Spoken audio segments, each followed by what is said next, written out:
it's probably a few too many to go down today, sadly, because we would be here for the good half an hour doing it. So just a massive hello and a good evening to everyone. And a good evening, a special good evening to our guest for this evening, Mr. Nick Green. Oh, well, thank you very much for having me. Feels good. I'm glad we could finally make this happen. Exactly. Yeah, it's lovely. Yeah. Now, obviously, you're from the YouTube channel GrimmGreen. Yeah, obviously. Yes. That's all I do. That's me. That's what I've done. It's my life's work. From as of today, 391,000 YouTube subscribers. Yeah, it's not bad. It's 85 million, 185,109,596 views. Yeah. I mean, that's just silly. It's just phenomenal, isn't it? Really? Yeah. It's crazy. It blows my mind. It boggles Yeah, my mind every time. I mean, good Lord. 48,000 Twitter subscribers. Yeah, that's new. Twitter's fun and new. And 166,000 Instagram subscribers. Yeah, Instagram's a big thing too. Yeah. Did you spend all day replying to people? Yeah, you know, I spend a good portions of my days replying to people. You know, there's a bunch of different ways people can get a hold of me. I try to keep it to just like a one email address, and that's the surefire way to get a hold of me. But you know, there's DMs and stuff everywhere. That and like, you know, my Patreon, they have a little bit quicker access. Like they can DM me quickly on Discord and stuff. So I try to get to those as often as I can. But look, it's just part of the job. I kind of knew what I signed up for, you know. Yeah. And you've done extremely well. Was it 23rd of the 8th 06? Is that, when was that? Was that when you started the YouTube channel? What's that? 2006? No, it was 2009. Where have I got that from then? 2009. I was still smoking like a chimney in 2006. Yeah, that must have been something else I've got then. I don't know where I've got that from. My Intel wasn't very good on that one then. 2009. Yeah, okay. Of course it was, because it was March 2009 when you put your first video up. Yeah, I got my first little vape in January. I thought it was cool enough that it needed to be on YouTube, so off it went. It was called the Smoke 51, is that right? Yeah, the Smoke 51. Well, yeah, depends how you call it. It was actually, but this was an actual company with an E on the end. It was from a company called I think they were called Smoking Everywhere. It was one of the very, very first like gimmicky TV, late night TV ad e-cigs where it's like a guy smoking in a restaurant and the waitress comes up and goes, "Oh, no, you can't do that." And he goes, "Oh, no." And he's like, "It's not real. I put it against my hand. See, it's just vapor." And they're both like, "Wow." And then they just keep vaping. It was like one of those, you can smoke this everywhere kind of things. Yeah, for a while. It was just a little cartomizer thing. Yeah. I actually started vaping in 2016. So mine was it was a pen. It gone past the stage of them being little white cigarettes with the thing on the top. You got in with when good technology was happening. 2016 was a lot of innovation. And they'd also got the Smok TVF-V4 out, I think, then, and stuff like that. I actually bought one of those Guardian pipes. It was never any good because it had the TFV4 on it. You could never get it warm enough because it didn't have enough. Right. Hello, Daytime Frank. Enough power. Yeah, that's right. Yeah, it's just one of those things. And then you sort of move on. What are you vaping on today then? Shall we have a little bit of a buffet? Oh, I've got so many things on my desk. A few things I've been enjoying. Inikin's released this chroma kit that I've kind of really been into. I don't know. They have these gimmicky coil heads that I was really skeptical of, but have turned out to actually be shockingly good Inikin coil heads. I guess this has been my main banger. We're releasing some Grim Army O-frame hexohms in Indonesia very soon, I think before the end of the year. So I was able to get one of these. That's a recoil RDA on top. This is kind of just everything I love in a vape, regulated, dripper. I've got pods and stuff and other stuff for review. The problem is a lot of my like pleasure vapes are like the hexohm and then like a billet box And then Yeah. everything else, it's like, well, you're doing this for a review. So it's like the Vapresso thing is for a review. The Vupu drag is for review. This is for review. These pods are for review, you know. Do you carry on using them after you reviewed them, or there's certain ones that you just put to one side, or? You know, that's like the big ultimate test, right? Of when a review's done, if I keep using it. And sometimes I do, and I'm, you know, I make sure that that's known, especially, you know, I do a little bit of a vape buffet in the vlog. I tell people what I've been vaping, and so stuff reappears there very often. But yeah, there's been a few things that have stuck around, I guess. I mean, the Aegis Legend 2, that Vupu Argus GT was a great mod. A few things like that stick around. I still use my Aegises now. I've had one of them since probably 27. What was the first one? 2017. That was one of Jay's skins on there, the Dark Side of the Moon. Yeah, I love that. It's gorgeous. There's only actually made 2.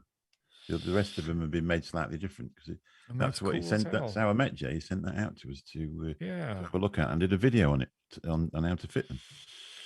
And then I've got the X as well. These have sort of come into. I've sort of put them away and then used them again. And just at the minute, I use them all the time with the arbiters on the top. Yeah. I like the Aegis stuff. Oh, yeah. Yeah. Tonight, I've got the Purge stack piece out. Oh, yeah. It's nice. Stacked series. Yeah, stacked, yeah. Oh, yeah, a bit of series vaping.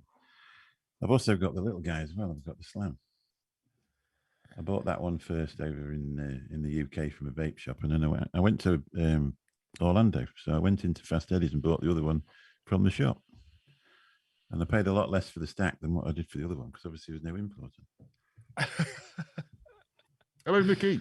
Yeah, exactly. And in that, I'm just going to show you what we're using. But this is over here. We've got some really good quality e-liquid mixers, and there's a couple of them that's gone over to making commercial juice lines. And this is one from NM Labs, which is. Are you familiar with the old Suicide Bunny Mother's Milk?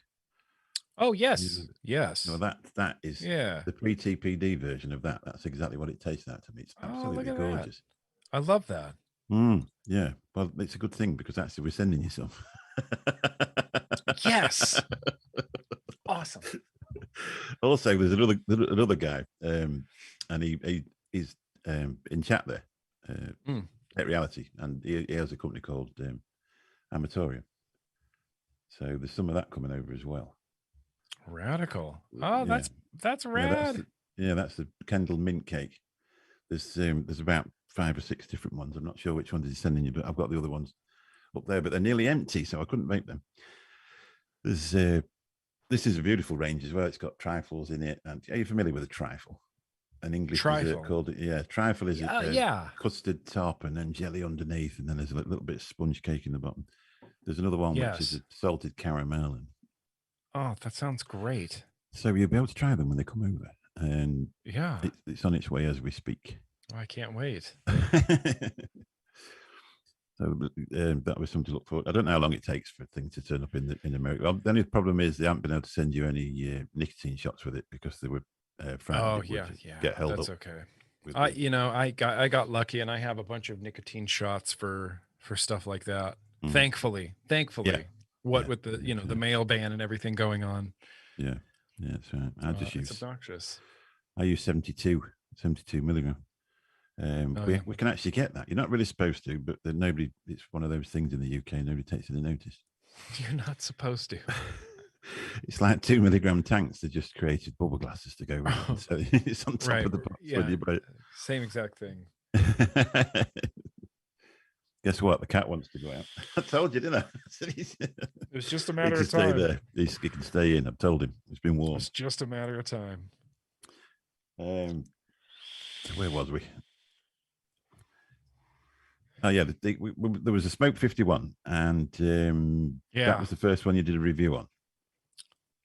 And that review got 18,176 views because I've just looked at it, so that's why. And it had 203 likes before I've just liked it as well. Yeah, that's a really old video. But the thing is, what the first, yeah, but it was your first video. Now, if you look Yeah. back at my first video, it's me staring up like a rabbit in the headlights, looking at the camera. See, yeah, I mean, my first videos were not good. I don't want you to think that these are masterpieces. If you go back and watch some of my old videos, they're not they're not great. I just had a weird little flip cam, and I would record my audio on my phone Yeah. and then sync it up later and then edit it. It was kind of like a pain in the ass to do. Oh yeah. Yeah, but the thing is, They're not great. the first, yeah, they're not. Well, might not be great, but the first thing I noticed was your attention to detail. So it's the first time you've ever reviewed an e-cigarette on on YouTube, and you were saying about the different shapes of the, because you got some different cartomizers to go in the bottom that you could refill. Oh yes, yes. And what I was sort of saying was, like, my first thing, it's like, this is a vape mod, and you vape it, and that's it, and off I went. Whereas yours, you'd actually got at the very first stages, you'd actually got into the, I prefer this better, you can fill it up easier, and that type of thing. So then obviously you went on to that.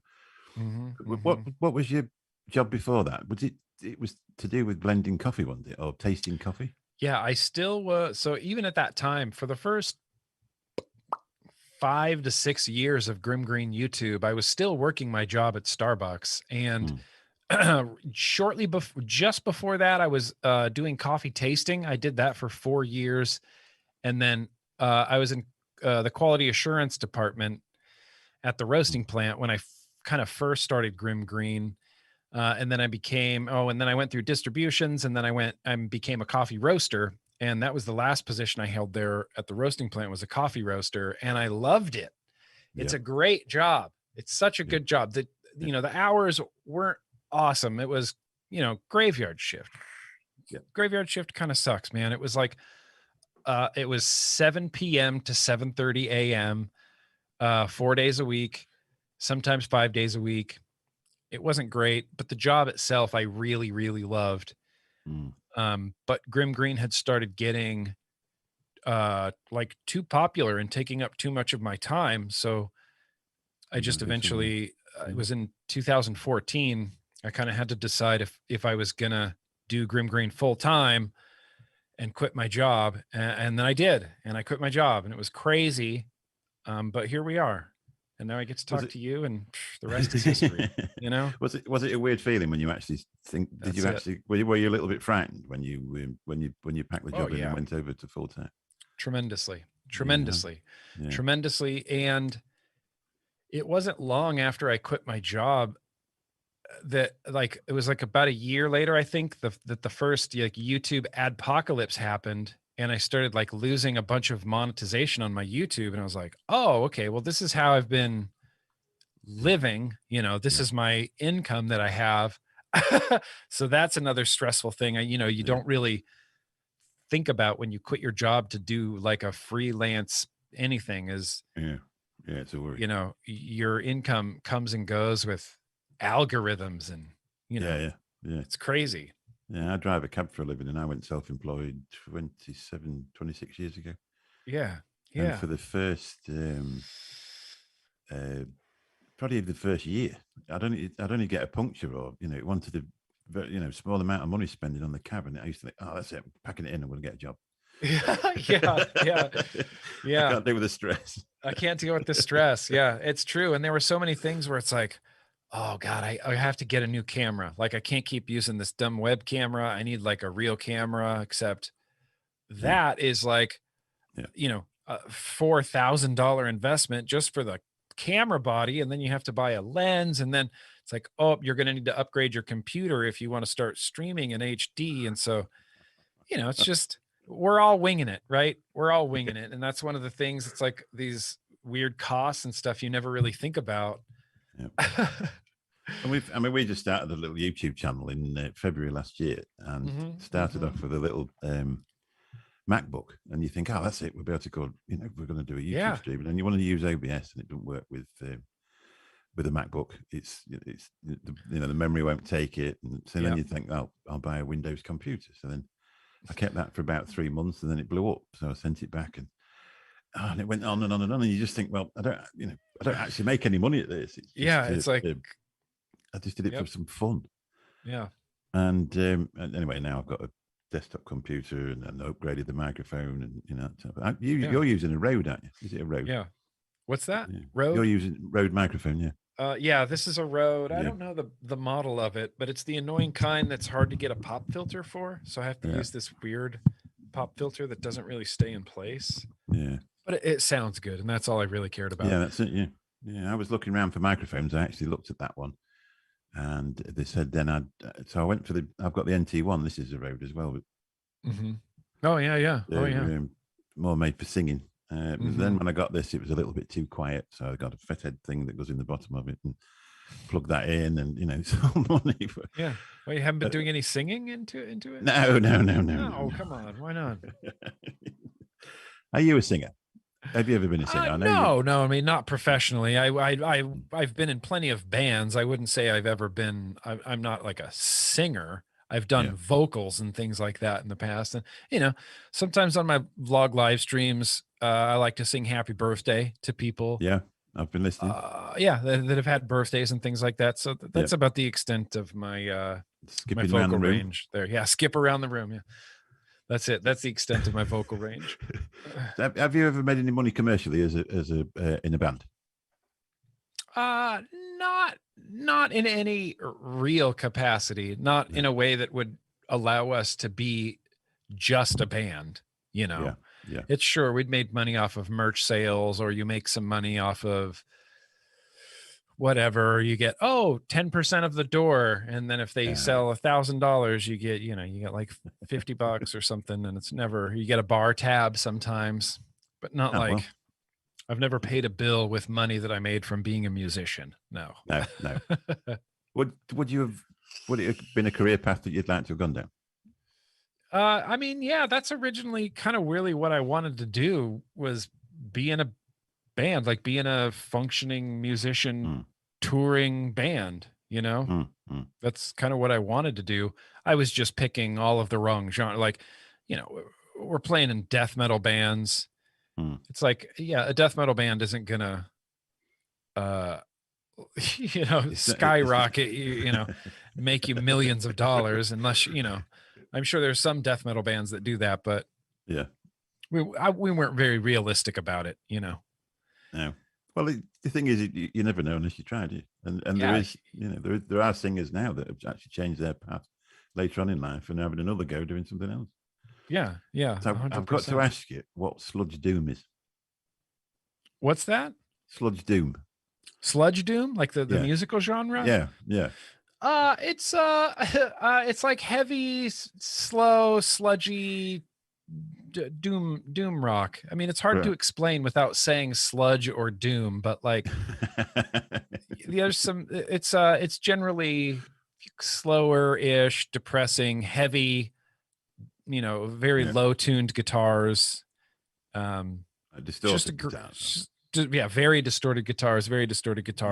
Kind of, I mean, I'm not unironically wearing a Black Sabbath t-shirt, but Black Sabbath kind of started that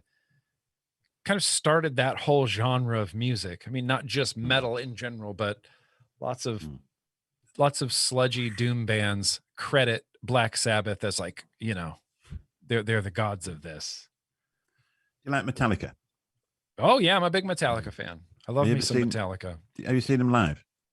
I got to see them live, once in 2017, 2018. Don't quite remember. I saw them at Petco Park in San Diego. It was a big outdoor stadium. Really? And it was incredible. First Metallica show. I think it must have been the one before that, probably 2014 when I saw them. I saw them at Sheffield Arena over here. And God, they were amazing. I'd waited 25 years to see them, and I was running up the stairs to get in the venue, so I didn't miss it, even though we'd already got our own seats.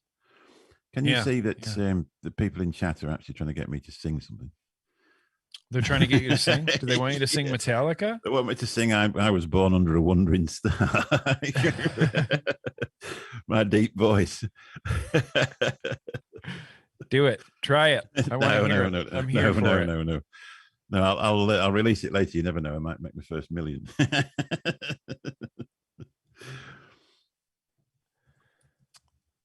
See, one of your influences with the YouTube was a guy called I Get a 69. Yeah. Scott. Yeah, to be honest, until I'd sort of researched different things, I didn't even know who he was. But I'm going to go back and have a look at him later. Yeah, I Get You 69. He was the first. He was like the first. There was another dude, Leaford, who had a bird. And I watched Leaford. Yeah, Leaford. Leaford was great. Leaford was great. And Scott, I Get You 69. He was really like the first. He's the guy I watched like regularly. Every video he uploaded, I just watched it and watched it. Even if I didn't care about the product, I just wanted to know about the product and know how it worked and think about how it, like, is that better than mine? Is that better than what I have? You know? It was interesting because obviously Leafer as well. I've looked at him because that was that Smoke 51, and he was saying that the because it was you could change the cart at the thing at the bottom, couldn't you? The cartridge at the bottom. It was a disposable cartridge, and it had a 2-pack life. So basically, he was saying it was like 40 cigarettes, and he said, "Oh, it's got a really good cloud." And to be honest, it was quite surprising. It had a fair cloud on it, for that sort of day and age.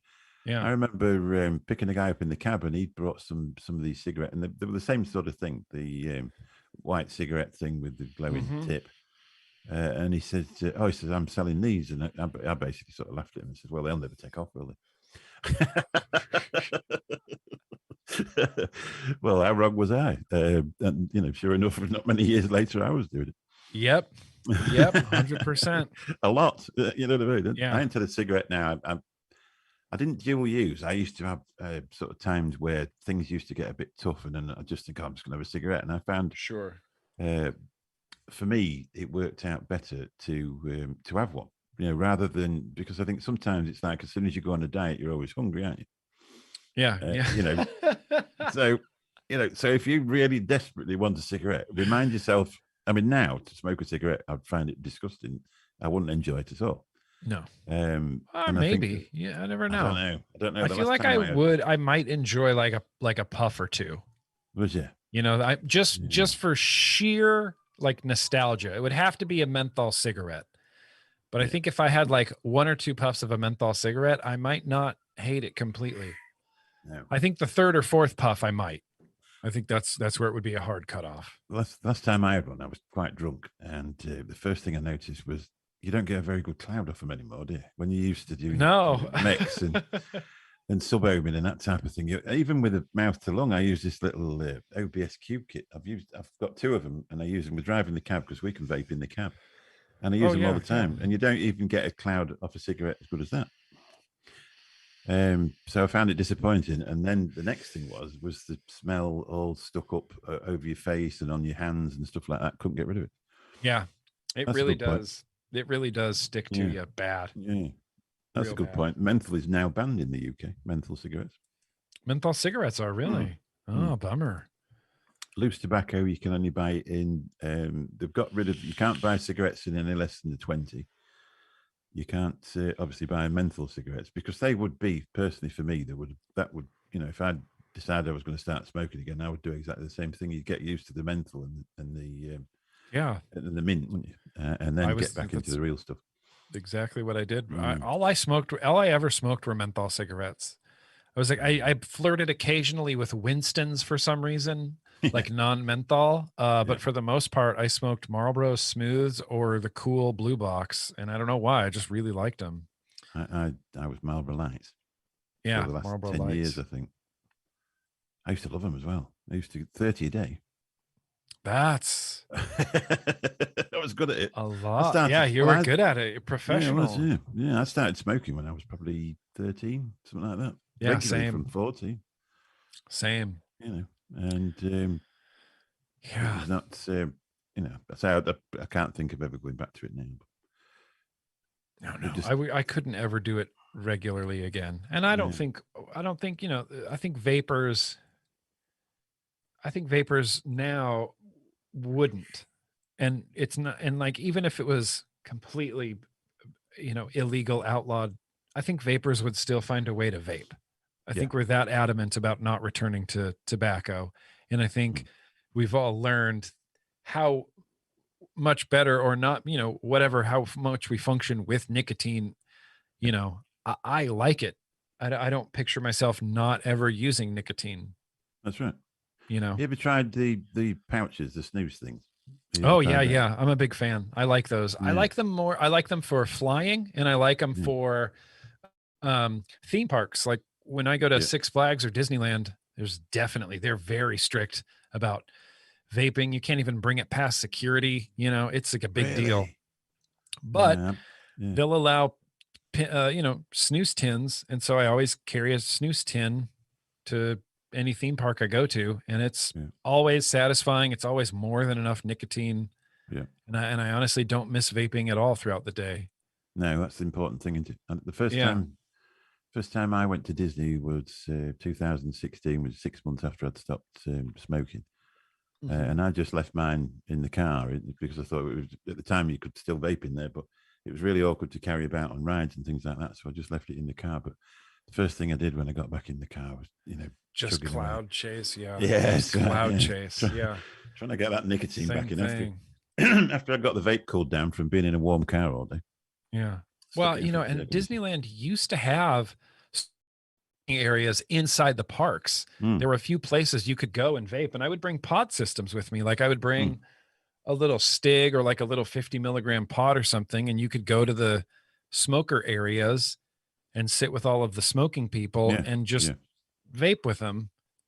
And so I did that for years and years and years and years and years. This isn't until very, very recently that they've like completely outlawed it from inside any of the parks at all. Yeah.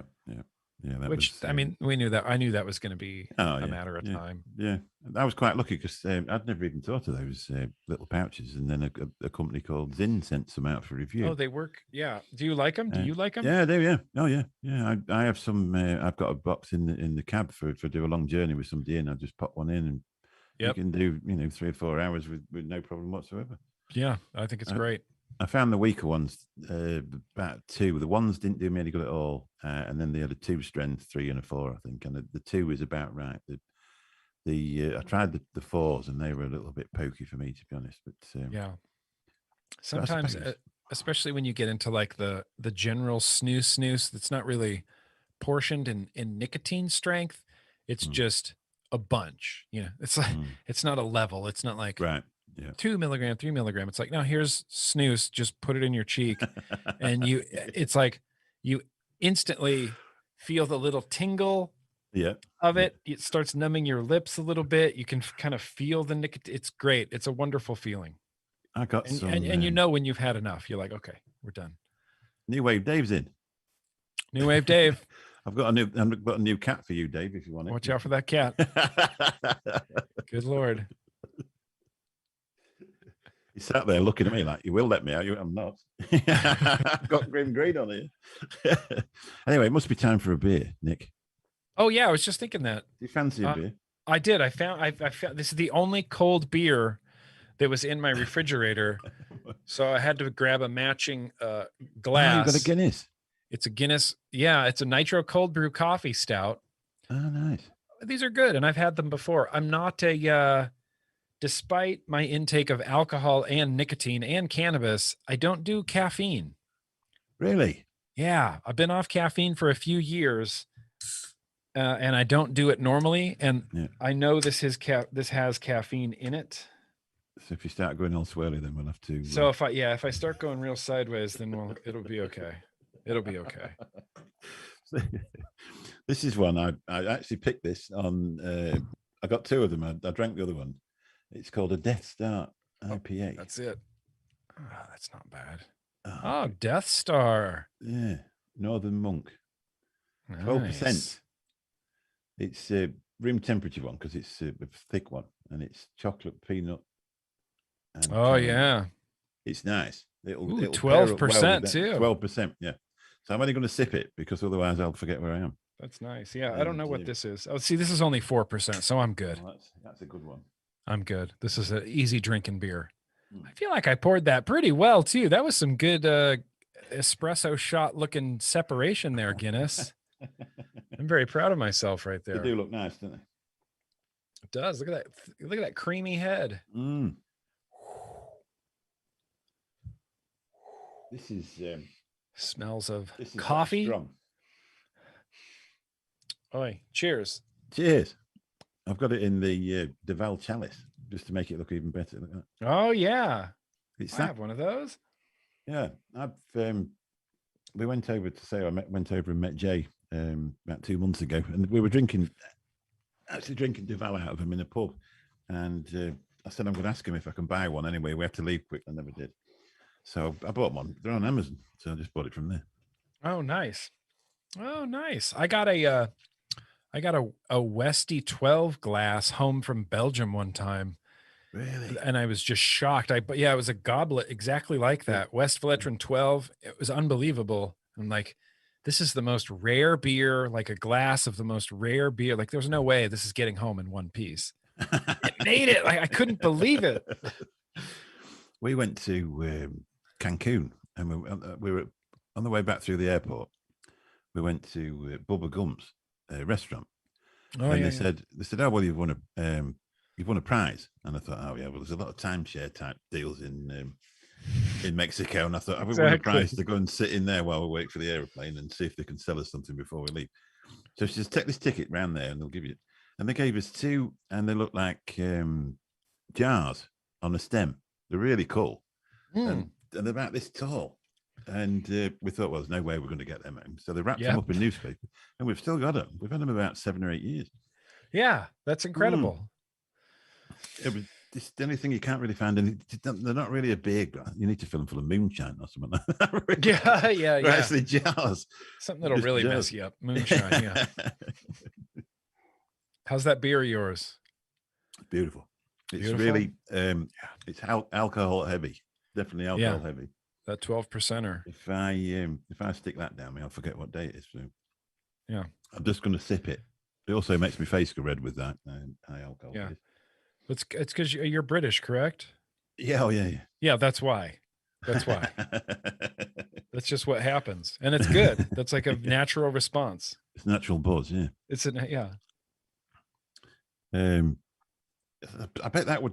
Shall we do one of your beer? I'll try one of your beer pairings. I'll probably not do a very good job of it because I think I don't know what I have. I'm gonna hang on. I'm gonna grab some liquid over here. I'm going to use Mr. Nevins's blush for this because the other one's got mint in it. That's definitely not going to go with chocolate. But this custard and cream and syrup have gone really nice with it, I think. I lost a bottle of liquid. This is unacceptable. Hang on. I'll be right back. This is unacceptable. This is unacceptable. Good evening, everyone in chat. Hello, Daytime Frank, Geordie Vapor, Vapor Queen Becky, Jake Ludome, Scrapwood, Lugome, Mike Haynes, Lynn Smith, Abdul Ghani, Ian Thomas. Let's see if I missed anybody. I'm just taking a New Way Dave again. Stuart. Okay. Sorry, I didn't mean to take off like that, but I needed a specific bottle of liquid to pair with this beer. Is that one of your new line?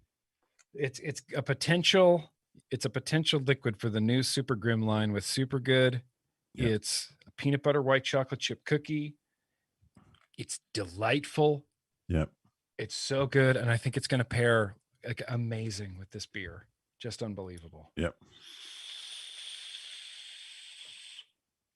I'm going to watch how you do it, see if I can do it. I did try it once and made a bit of an ash of it. Let's have a go. That's great. You make it look so professional. No, right, you take a big toot. You exhale through your nose while you're drinking. While you're sipping it down, exhale through your nose at the same time. It's a delightful experience. Stacked. I believe in you. Stacked even. Stacked. He's going. He's going to try for it. There it is. Yeah. Oh, yes. Very good. Yep. I like that. Nailed it. Nailed it. I'm not going to try the Amatorium because it's got mint in. I don't think that's going to be chocolate. It might do. Just give it one go. Great. That is a great pairing. Peanut butter white chocolate chip cookie, Guinness cold brew coffee stout. No, that didn't go very well. It's Nothing delightful. wrong with the liquid, just don't mix with the chocolate beer. Yeah, no, sometimes that happens. Yeah. You know? And then I'm not going to keep gulping it because I will. Somebody said on there, 12% beer. When it hits, it'll be shouting England. like a football supporter on a Saturday afternoon. England. So I've nailed that anyway. Now I know how to do that. I tried it once before and just looked ridiculous. But I think I've done it. I don't know if the stacked helped because there's a lot more vapor from the stacked. Yeah, that's good. I feel like the more vapor, the better, you know. Yeah, and they say it's a good pairing, definitely with that custard, and there's a juice in there as well, like a topping juice. I think it's raspberry from, and then obviously there's a cream in the custard. Yeah, it's nice. Good. You'll enjoy that when it comes. Delightful. So, let's move on a little bit. So you've actually been on the television a couple of times. I just had a little look. Oh yeah. October the 18th, 2019, you're on Spectrum News 1.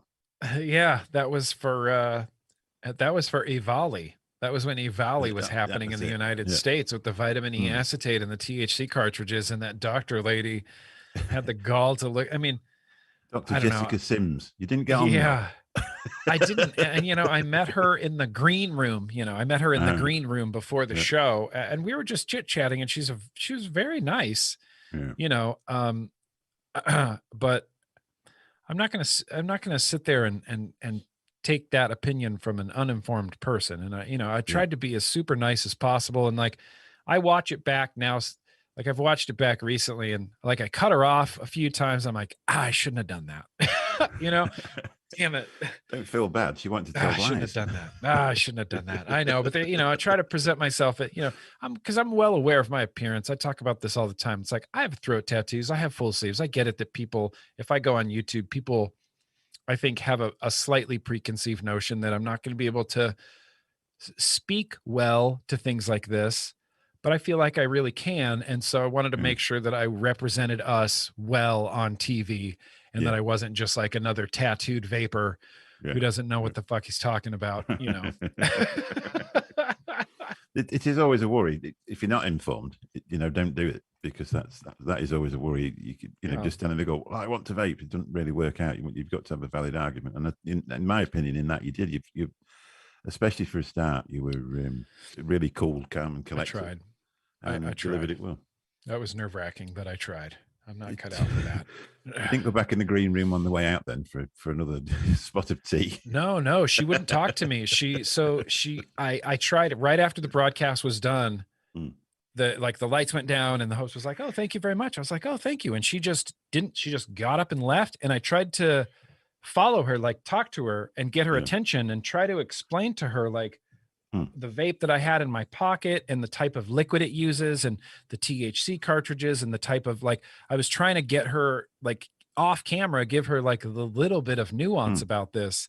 And it was, I was unsuccessful, not for lack of trying. She didn't really want to hear about it. She just kind of left. Just wanted to do that. And it really bummed me out. Well, she mentioned the FDA and she said, "Oh, well, these things aren't recognized by the FDA." And she sort of said that the vaping community didn't want to have anything to do with registering with the FDA, and it just which is wholly untrue. Well, that's it. Yeah, and then it went to obviously it's gone to now where people are trying to register with the FDA, and it's not really working for them, is it? Yeah, they just shot down millions of applications of tons of products that adults use, and they authorize, a really old little e-cig. The View Solo got authorized, and that's it. Technically, in the United States, the View Solo is the only legal vape product. Everything on my desk is illegal. It appears that they want you to go into that one, and then you'll say, "This isn't very good. We better go back to smoking." That was my opinion. I actually watched that. Like that. It's the I mean, it's not give gonna it to fail. It's doomed to fail. I just hope Yeah. people, like I was, because I bought a pretty cruddy e-cig at first, and then I went back to cigarettes for a little bit, and then I was dual using for about a month. But it was at least, like interesting enough that I wanted to know more about it. Like I wanted to Yeah. see if Yeah. there were better Yeah. ones or know more Yeah. about it or anything. And so I'm hoping that the Views Solo will kind of spark people to get on the internet maybe and go, well, what's a better version of this? Yeah. What's a better pod or something? So it's like, oh, welcome. Look at all these great products, I sort of that went are down that. way better than the Views. I went and I bought this first pen thing, and I thought, oh, this isn't too bad. Everything tastes like curry for some reason, though. It was a bit, you didn't. The liquid never got warm enough, so you never. But anyway, so the next, I'm sort of using it, thinking I'm doing all right. I'm not smoking cigarettes, and then the battery ran out. So one of those where you sort of unscrew it, screw it onto a proper adapter. There was no car charging or anything like that. So you're new to stopping smoking, so you're back on the cigarettes again. So I bought another one. So I got two. So you've got one charging and one that you can use. And then I quickly went on and on and on and on to different things. And I always said I'd never have a Mick. And now I've got loads of them. Yeah. I've got the rule break. Have you ever tried the rule break? I can't say that I have. The vape, that's a triple 21700 series. So it's 12.6 volts. Crazy. Look, hey, to each their own, man. A bit warm. It's a bit warm. It's probably suitable for outside, really, because after 3 chugs you can't see anything. Yeah, you can't use that in the car. Imagine two toots and your car is just full of vapor. It's same in the house. Yeah. Well, I mean, and that's that's the great thing about vaping, right? And that's what I always say is, there's no wrong way to vape. If you have a pod, then congratulations, you're a vapor. If you vape a Hexom, congratulations, you're a vapor. If you vape a triple 21700 stacked, congratulations, you're a vapor. Yeah. There's no real wrong way. Yeah. The only wrong way to vape is to smoke cigarettes, and that's it. Yeah, that's right, exactly. Yeah. Now we're quite lucky over in the UK, because obviously our government has sort of embraced it to a point. You still get the odd person that says, I don't know what you're doing that for. It's 10 times worse than cigarettes. And they're wrong. And stuff like that. You know what I mean? Yeah. I've got some figures. I'm going to have to look at my little notes here, because it's a big number. Now, apparently in 2021 in the UK, there is 3.6 million vapors. How many is that? 3.6 million? 3.6 million, yeah. In the UK. And that's impressive. A few of them, and this is from the government as well, and a thing called ASH, that we're always trying to get everybody to stop smoking forever. And they've said that fewer than 1% of vapors didn't smoke before. That sounds about right. So that gets rid of that argument. And most people, obviously, there's a 20 milligram nicotine cap over here. Mm-hmm. And they said that 71%, I think it was it 71%, use nicotine between 1 and 12 milligrams.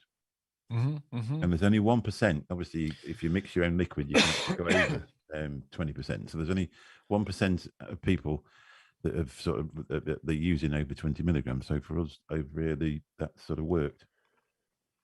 Apart from the annoying 2 mil tanks, but obviously, as we said before, we got over that with they just made a bubble glass. They just throw a bubble glass in the box and you're good to go. Yeah. But if you look at the FP, everybody says, "Oh, well, you can't. That glass it comes out with, you can't use it. You were never made to use it. It was just a thing to stick around it while you actually got a chance to put the bubble glass on." It was absolutely hopeless. Yeah, well, that was kind of one of those weird arbitrary rules. It didn't quite make any sense. I remember being in Ireland right before the TPD was released or the TPD was implemented, and everybody was like speculating on what it was going to be, and there were rumors that I've heard rumors that you can only get 10 mil bottles, or I've heard only 2 mil tanks. And I'm thinking that those regulations they seem arbitrary.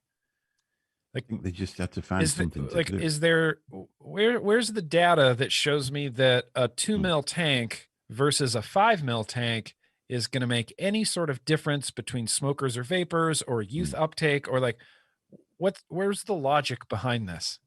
It didn't seem like there was any. I think it was just, it's like, we need to put something in place, otherwise it's not going to be a regulation. Right, sure. Like they had to get something in place.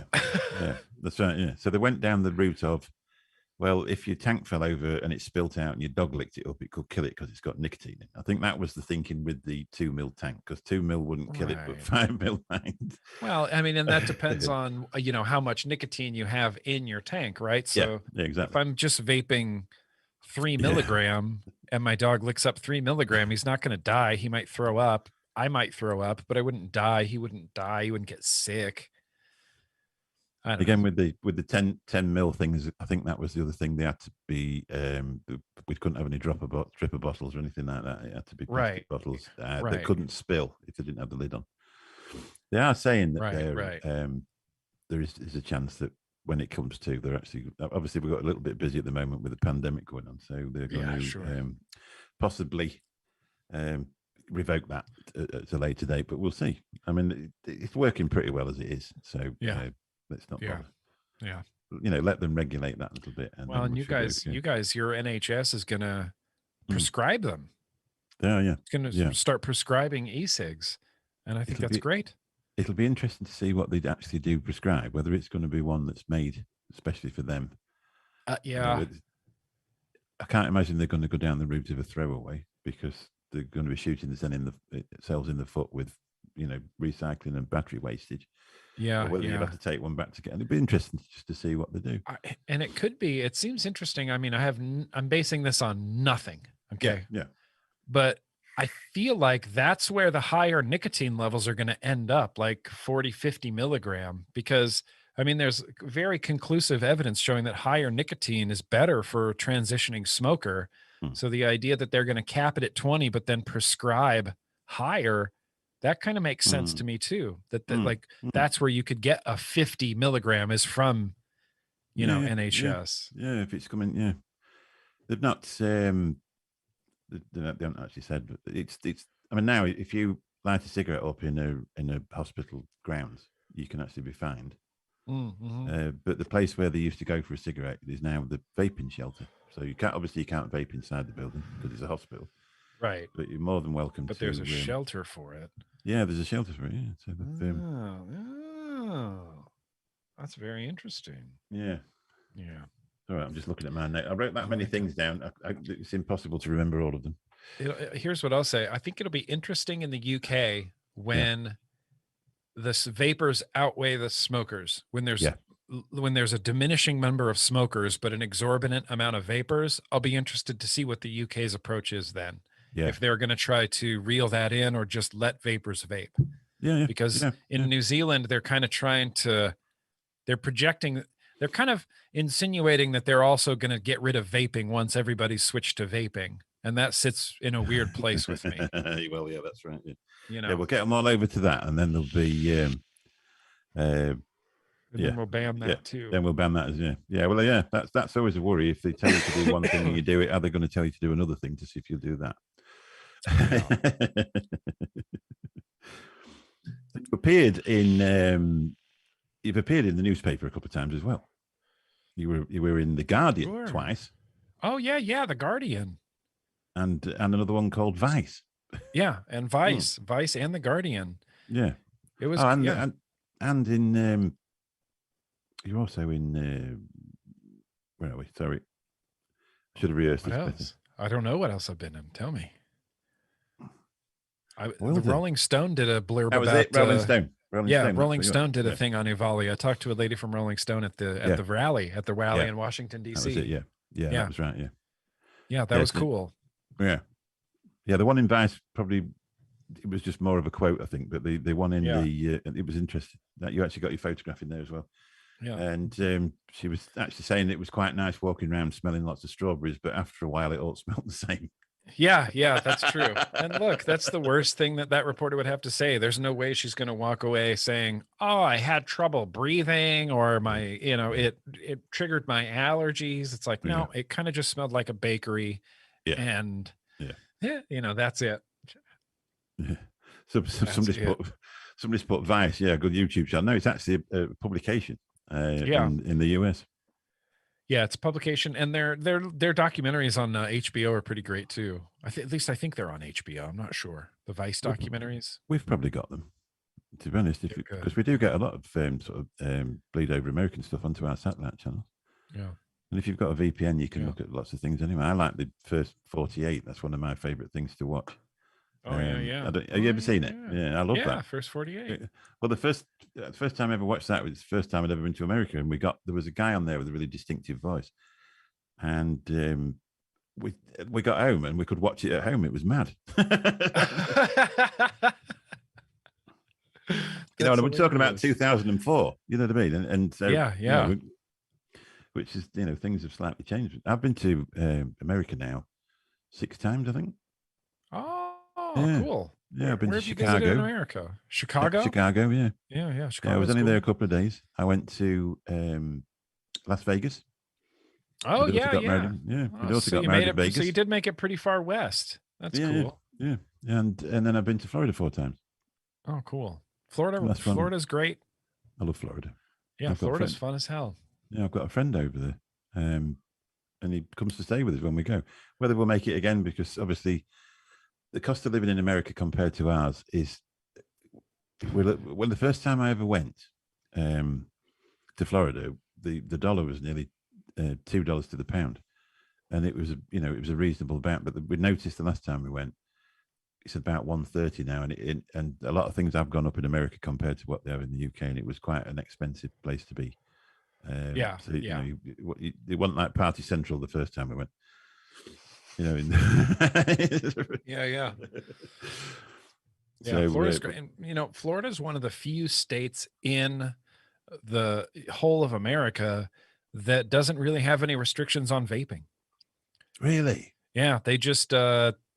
There's no flavor bans. There's nothing in Florida. They encourage vape shops to exist. They've tried to do a few flavor bans in Nevada, but the governor DeSantis, he's never signed them. He doesn't believe in them. He's pro vaping, is he? He's very pro vaping. It's really interesting.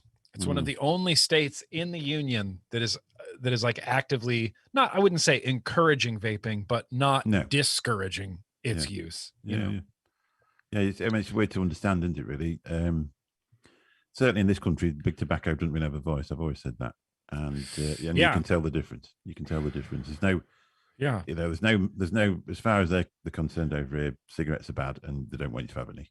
Yeah. So they'll try their absolute hardest to make sure. And that's completely, and the United Kingdom is continually ranked lowest on the list for tobacco influence. Yeah. Very, very low on the list for tobacco influence. Yeah, the band years ago, the band all, because they used to sponsor sports, motor racing, stuff like that. They banned all that. Mm-hmm. Then the nearly banned it in newspapers for the advertising. So there was a brand over here called Silk Cut. So they used to, in the newspapers, they'd take a full page spread in the Silk Cut. Oh, okay.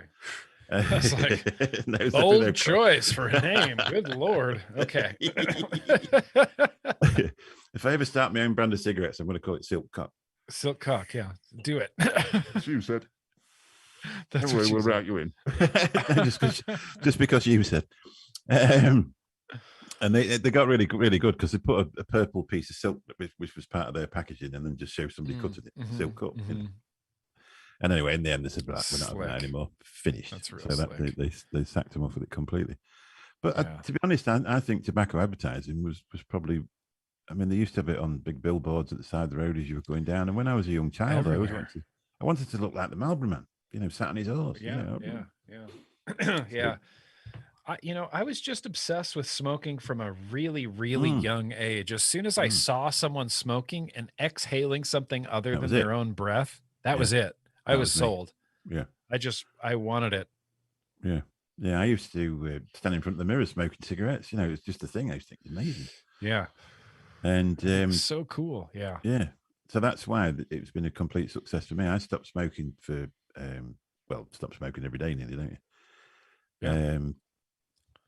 But I think I stopped for 10 full months, and I wanted a cigarette every day, all day, every day. Couldn't stop it. I stopped for 3 years, and it was same exact way. In fact, I had a pack of cigarettes in my car that I would smell sometimes driving to work. Yeah, well, even I used to have some cigarettes in the cab, and basically I had a Nicotine cool fire. and I used to use the cigarette packet to prop the cigarettes, the vape up in the car because it wasn't very friendly. It used to fall down all the time. So I had this packet of cigarettes in the car probably for a year after it. There was about 10 in it. And you'd always get somebody what got out of the cab every now and again. They said, "Oh, would you haven't got a cigarette, have you? You haven't got a cigarette." So I'd give him one of these. Anyway, in the end, I said to him, "Well, you can have one if you want, but it'll probably taste like more vape because obviously the condensation had run down off the thing." And when you open the packet, they didn't smell like tobacco anymore.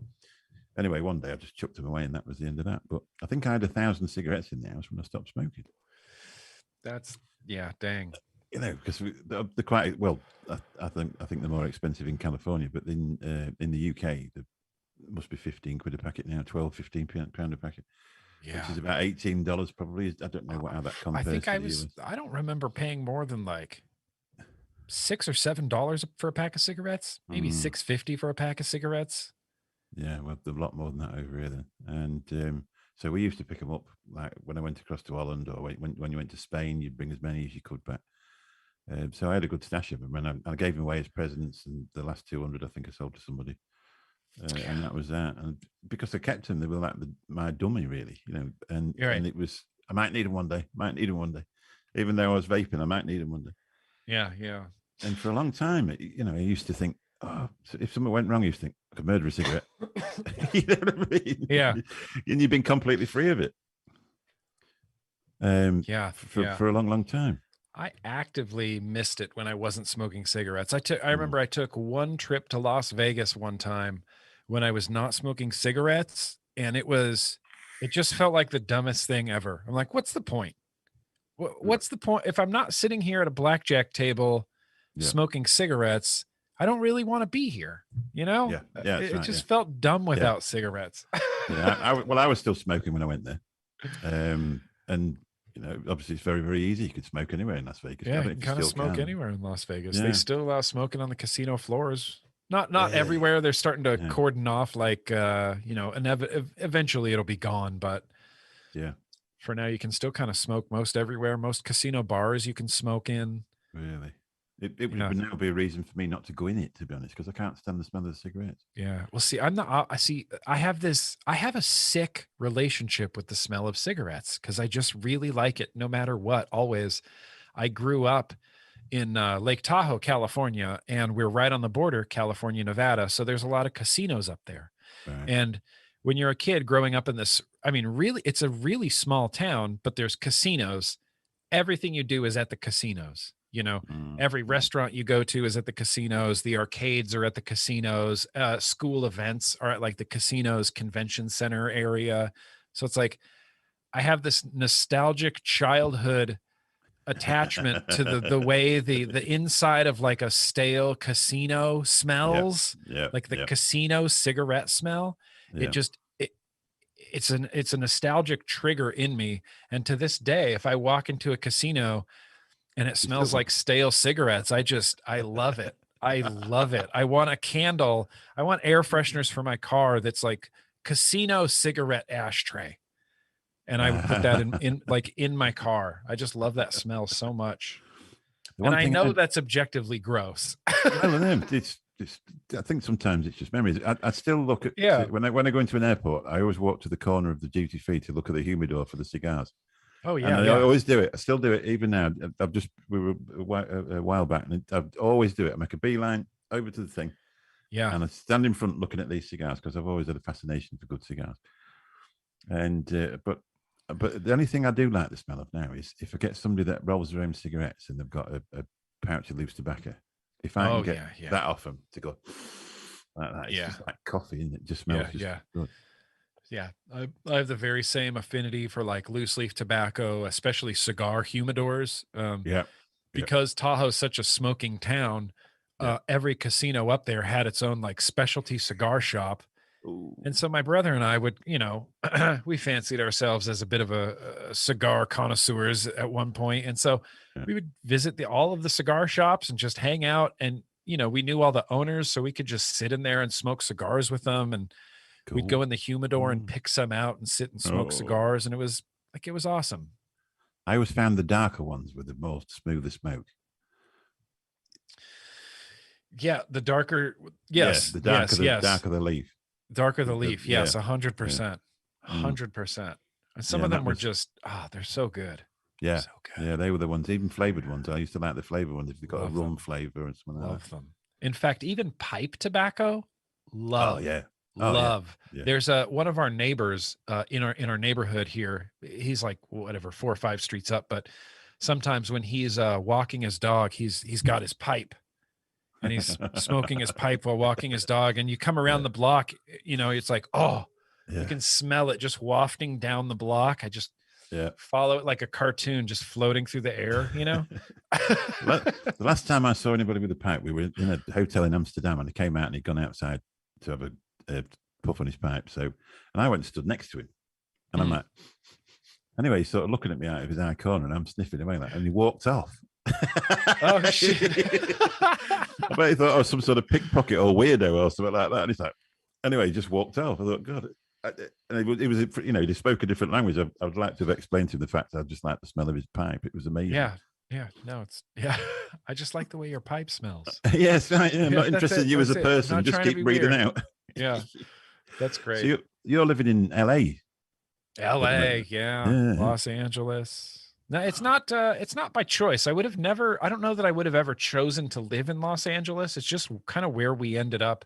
I met my wife, and she works in the entertainment industry. She works for Live Nation in concerts. And so, their big home base is kind of in Los Angeles. So if she's going to work for this company, we're kind of in Los Angeles. So we're here and I love it. Yeah. It's great. My family kind of grew up here, so I feel a little connection to them, by living here. Yeah. So, but it's pretty cool. It's a pretty cool city. You've got your own pool.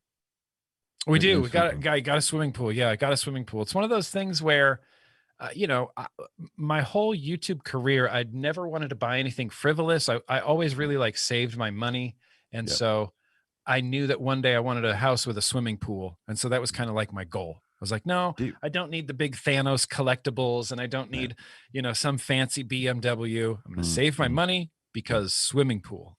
Yeah. Here's a question. How often do you use it? As much as I possibly can. So it's not a heated pool, but it is a dark bottom pool so that it's heated by the sun. And in Los Angeles, right around June, over the course of 2 weeks, if we get 2 good weeks of sun, it'll go to a 90-degree pool, and it'll stay there until into November. The sun will just keep it warm. Yeah. But in the wintertime, like right now, there's no sun, there's no nothing. It drops to below 50 degrees. That's F, not C. But it gets really low. It gets real cold, and you can't use it during the winter time. But as soon as it's pool season, every day I try to get in there. Every day. We go to Spain and we rent these remote villas, and they've all got pools. Yeah, and it's amazing because you haven't got to put up with anybody else, have you? That's the thing. When you're used to being in a hotel and you've got to put up with people blowing their nose and all this. And you've got this pool, and you've got all the sunbeds to yourself. So you move around with the sun or with the shade, whichever one you want to do. Swim wherever you want, however you want. It's spectacular. Yeah. It's all I've ever ever since I was a little kid. There's 2 things I've wanted, and one of them is a Disneyland annual pass. Yeah. Which I got, and then a swimming pool, my own swimming pool. Really? I grew up in Tahoe. I was obsessed with swimming. I was obsessed with the lake and pools, and I've just it's been my lifelong dream to have my own swimming pool. I'd like to live somewhere where I could have a pool. You wouldn't want one in England, not outside. No, not outside. You have to be. You get a nice spa, like a hot tub in England. Oh, that would be cool. Probably not where I live, because it's a bit of a tourist sort of area. Everybody be looking out the window thinking, "What's that fat man doing sat in that?" What is he doing out there? Yeah, I get that. Who do you think you are? So, what sort of car do you drive? Do you drive? I do drive. I don't drive that much, honestly. I've been working from home for so long that I make one commute a week. That's kind of out to my mailbox. I go visit my old neighborhood. I go to my head shop and I buy some sodas, and it's like a little errand day for me, you know. Yeah. But I drive a 2016 Scion TC. It's made by Toyota. I don't even think they make them anymore. Yeah. I actually here's some breaking news. Yep. I paid it off 2 nights ago. That's a good feeling, isn't it? It's a real good feeling. I went on my like whatever Toyota financial website, and it said you owe $1,200 on this car, and I thought, I'm going to pay this off. Yep, it's a good feeling. I'm going to pay this off, and I did it. Feels good. So now I'm the proud owner of a off-white 2016 Scion TC. Google it. It's not a cool car. So now it's an asset and not a debt. That's the main thing. Yeah, exactly. Exactly. Obviously, we use saloon cars as taxis. So you'll buy one, and if you buy one when it's brand new, within 2 years it's absolutely worn out, and you owe 2 years of finance on it. So what I started to do in the end was I go and get one which was less than a year old with very few miles on, and then save that amount of money what you get from a new car to a second-hand one.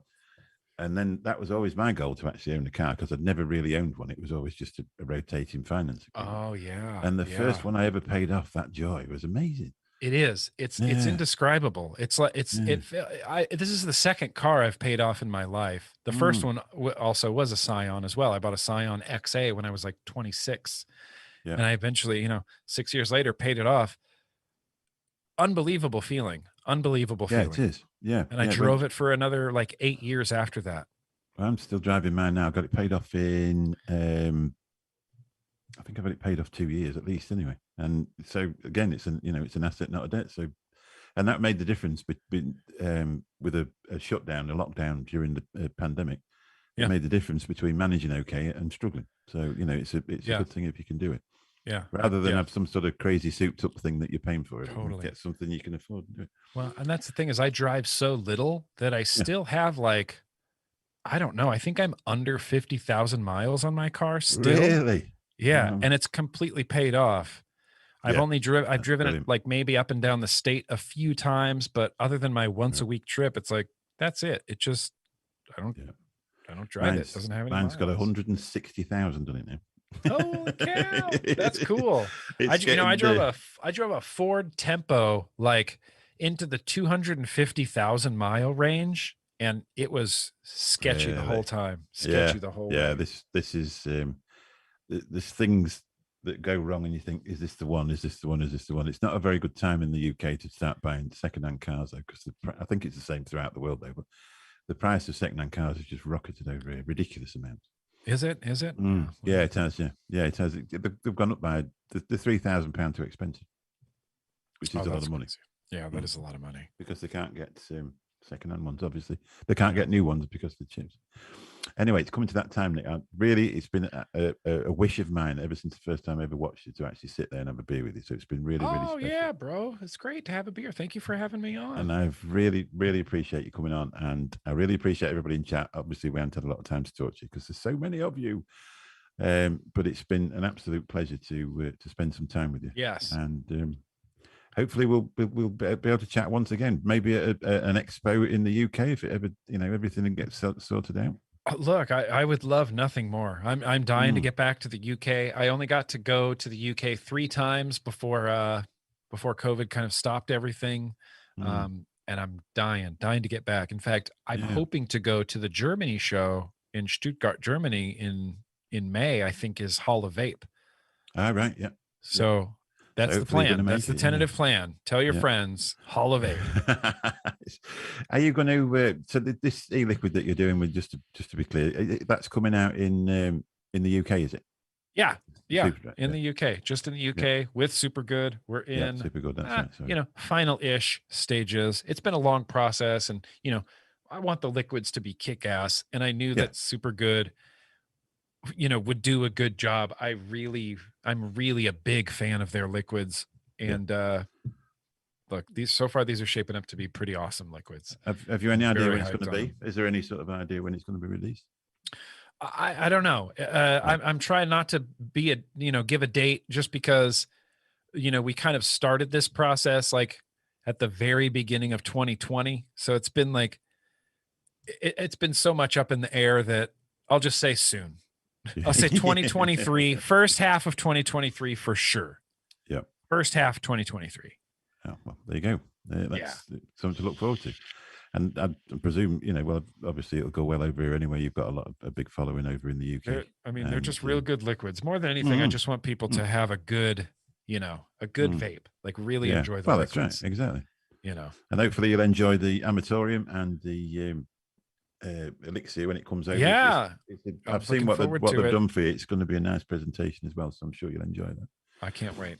Thank you very much. Excited. Thanks, everybody. Thank you. Cheers. Thank you, guys. Thank you. Good night. Good night.